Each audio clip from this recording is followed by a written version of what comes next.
उस नदी के किनारे को, उस घाट को पनघट कहते थे जहाँ से महिलाएं पानी लाती थी पीने के लिए।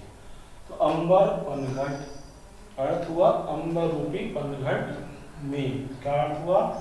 अंबर रूपी पनघट में डुबो रही, क्या कर रही है? डुबो रही है। किसे डुबो रही है? तारा घट। तारा स्पष्ट है, घट भी में समय स्पष्ट ही खड़ा। तारा घट, रूपी लगा देंगे, तारे रूपी घड़े को अंबर रूपी पनघट में डुबो रही है। किसको?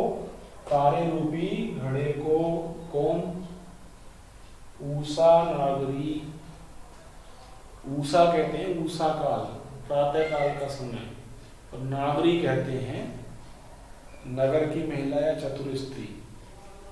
तो चतुर स्त्री हम लेंगे कि ऊषा रूपी। अब अर्थ हमें अगर करना है, यहाँ से आप उल्टे क्रम से अर्थ निकालेंगे, बिल्कुल पूरा सीधा अर्थ आएगा। देखिए उल्टे क्रम से देखते हैं। ऊषा रूपी चतुर स्त्री, ऊषा रूपी चतुर स्त्री क्या? किसको? तारे रूपी घड़े को क्या कर रही है? डुबो रही है। किसमें डुबो रही है? अंबर रूपी पनघट में। ठीक, ऊषा रूपी चतुर स्त्री तारे रूपी घड़े को अंबर रूपी पनघट के अंदर डुबो रही है। यही जैसे कोई महिला पानी भरने के लिए, पनघट से पानी भरने के लिए घड़े को क्या करती है? पनघट के अंदर डुबोती है। वैसे ही जब ऊषा काल होता है, सुबह का समय होता है, तो क्या होता है? अंबर रूपी पनघट में यानी आकाश में और क्या डूब जाते हैं? तारे डूब जाते हैं। तो जैसे प्रातः काल के समय आकाश में तारे डूब जाते हैं, उसी को यहाँ जोड़ दिया। तो ऐसे लगे जैसे मानो अंबर रूपी पनघट में ऊषा रूपी तारा घड़े को डुबो रही हो। स्पष्टीकरण लिख लेंगे और यहीं तक आज का हम काम करेंगे। तो स्पष्टीकरण दोनों उदाहरणों का और हम लिख लेंगे। समझ लिया है? और समझ लें।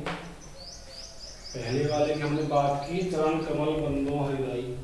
हे ईश्वर, मैं आपके चरण रूपी कमलों की वंदना करता हूँ। तो यहाँ क्या हुआ? चरण और कमल में भेद रहित आओ। इसी बात को हम लिख लेंगे। उपरोक्त उदाहरण में, उपरोक्त उदाहरण में चरण और कमल में, चरण और कमल में, चरण और कमल में भेद रहित आरोप, भेद रहित आरोप किया गया है। चरण और कमल में भेद रहित आरोप किया गया है।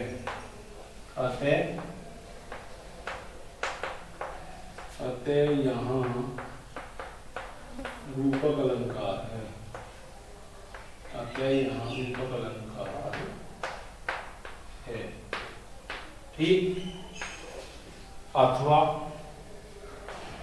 अथवा वाले का मैं केवल आपको समझाऊंगा, आपको स्वयं लिखना है। मैं आपको समझाऊंगा, लिखना आपको है। ठीक, क्या लिखेंगे हम? इसी के अनुसार उपरोक्त उदाहरण में क्या है? उपरोक्त उदाहरण में अंबर और पनघट में, केवल और लगा दें बीच में, और 3 जगह से हमें इसको लेना है जहां डैश लगा हुआ है।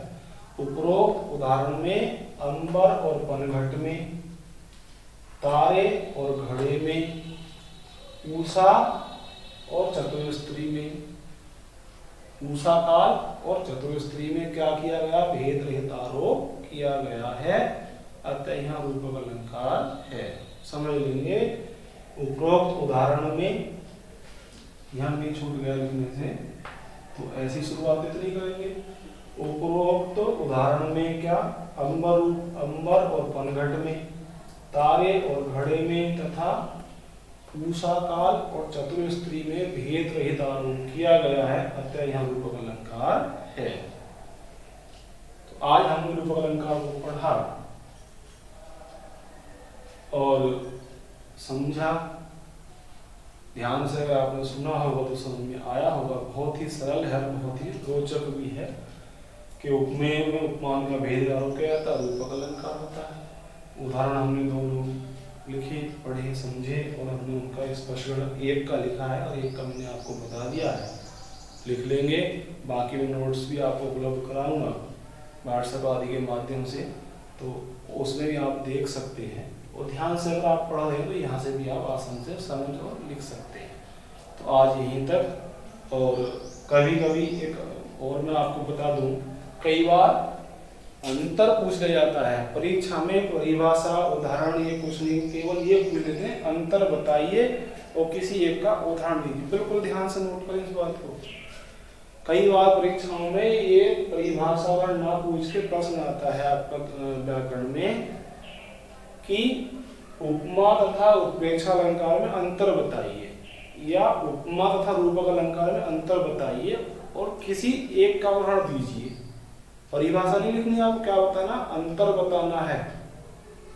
अब अंतर में आपको क्या नई चीज, कुछ नई चीज नहीं है, हमें तीनों की जानकारी है, परिभाषा में लिख देंगे।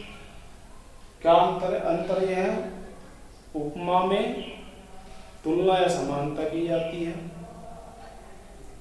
उपमा में तो तुलना या समानता की जाती है, जबकि उत्प्रेक्षा में उपमेय और उपमान की संभावना की जाती है।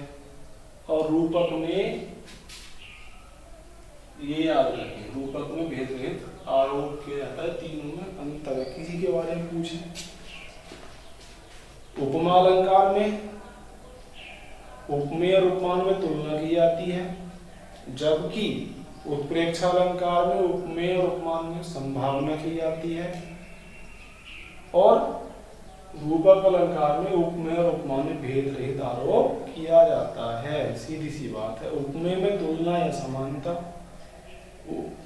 उपमा में तुलना या समानता, उत्प्रेक्षा में संभावना और रूपक अलंकार में भेद रहित आरोप, ये अंतर है। ठीक, उदाहरण हमारे याद हैं, हम पूछा जाएगा लिख देंगे। तो आज यहीं तक, और शेष पर अगली किसी क्लास में, वीडियो क्लास आप देख रहे हैं, तो आज यहीं तक। और बस उम्मीद करूँगा कि आप घर पर रहते हुए स्वस्थ और प्रसन्न रहते हुए जो अपना अध्ययन कार्य है उसको रुचिपूर्वक करते रहें और इसी से हम आने वाली परीक्षाओं में सफल होंगे, ऐसी मुझे आशा है। और आगे फिर नए टॉपिक के साथ आपको मिलूंगा। आज यहीं तक, धन्यवाद।